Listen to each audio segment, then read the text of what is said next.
2025년 7월 오늘 23일 수요일 대한공화국 디지털 실록을 기술하겠습니다. 오늘은 한일 관계에 대해서 말하겠는데요.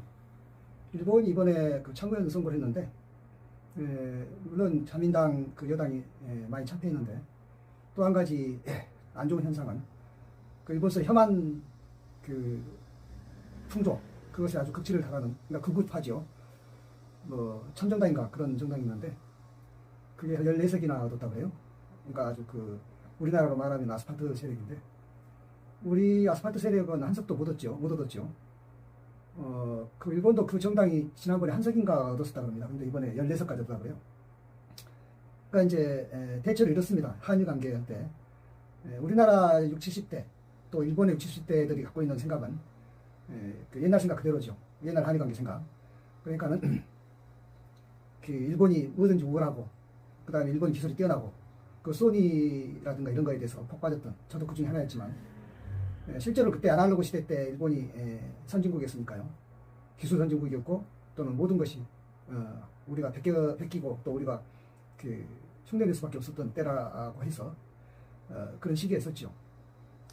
일본이라는 나라가 한국전쟁 때문에 소위 대박을 터뜨려가지고 한국전쟁이 끝나고 바로 그 한 50년대, 60년대 초에 이미 그 G3 그러니까 미국, 독일, 일본 이런 식으로 있다가 마침내 이제 60년대 말에 가서는 이 독일도 따돌렸을 정도로 70년대를 그렇게 풍미했는데 거기까지죠.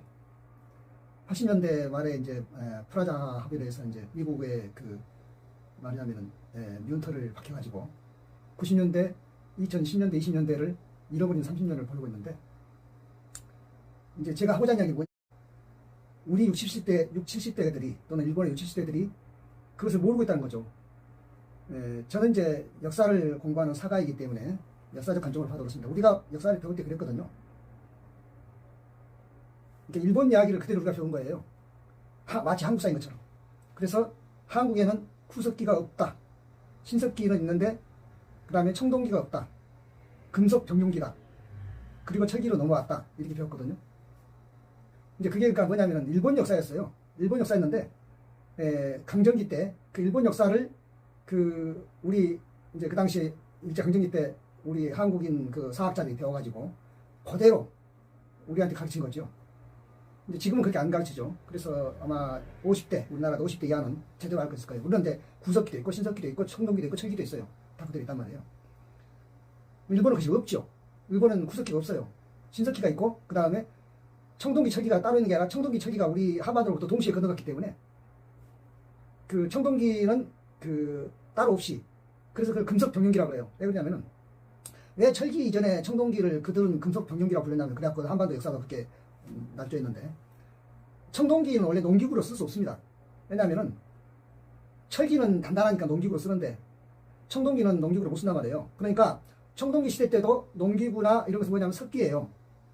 왜냐하면 구리는 이게 우선 고급 금속이고 비싸기도 하지만 그 농기로 만들면 물러가지고 쇠하고 달라 물러서 달아져버려 못 써요. 쓸 수가 없단 말이에요. 전기도 못 만든단 말이에요. 그러니까 여전히 돌을 썼어요. 그거는 한국 청동기만 그런 게 아니라 전 세계 청동기는 다 그렇게 써요. 청동기 시대 때는 농기구는 석기예요. 그래서 금속 병용기라고 이제 일제가 자기들 역사를 말할 때 지으는 말이죠. 쇠와 돌에 같이 쓰는 시기다. 그 다음에 이제 철기로 넘어오는데 근데 이제 누가 하는 것은 그걸 우리한테 가르쳤다는 얘기죠.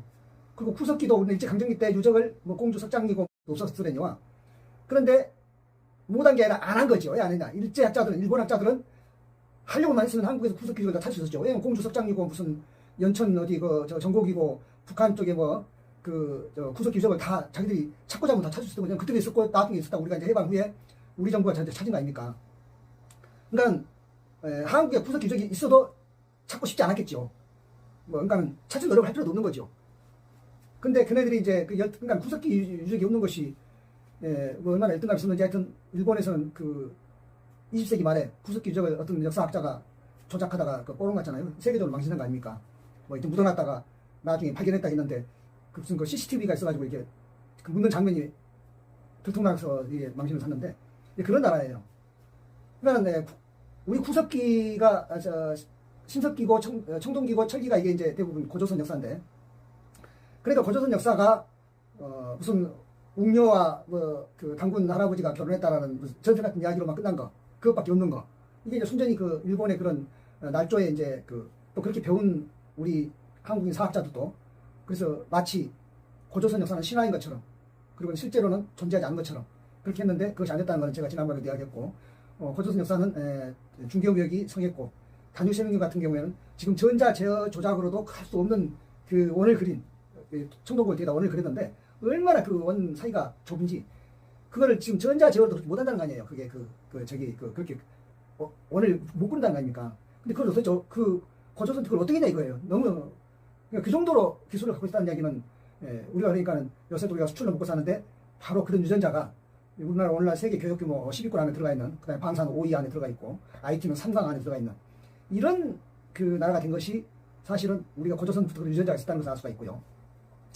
그 제가 이렇게 이야기하면 자꾸 이제 그런 사람이 있어요. 심지어는 젊은 친구들 가운데서 뭐 국뽕이라고 그러죠. 흔히 말해서 뭐 한국이니까 막 한국이 오랑처럼 말하고 싶어 한다고 그러는데, 자, 한 몇 가지만 딱 말할게요. 지금 저 일본은 선거를 어떻게 하냐면요.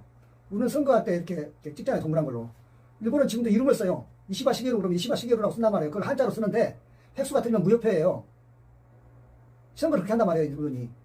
여러분 상상 가십니까? 우리나라 저기 뭡니까? 우리나라는 처음부터 뭐 짝대기로 표시했었어요. 우리나라도 문명이 많으니까.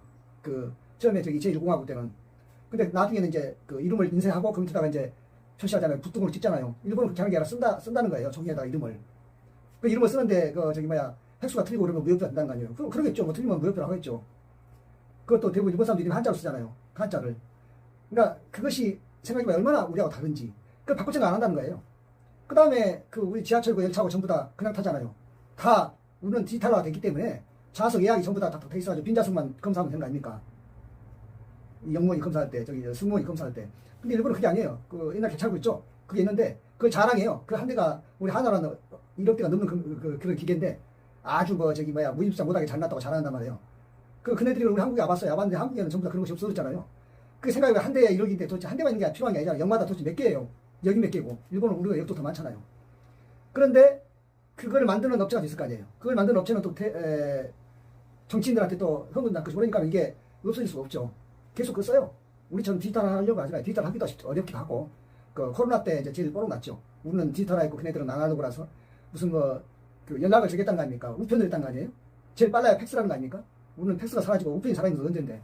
우리는 전부 다 저기 뭐야 그 스마트폰으로 했던 거 아니었어요? 그러니까 이 도대체가 이 차이를 젊은 친구들 알아요. 한국의 젊은 친구들이나 일본의 젊은 친구들 아는데 60, 70대만 몰라요. 지금도 우리나라 60, 70대들은 모이면은 일본이 그래도 선진국이지. 그래도 일본이지. 그리고 이제 일본 60대도 말할 것도 없고 걔네들은 한국에 아버지를 알아. 그 아베가 수출 규제한 거.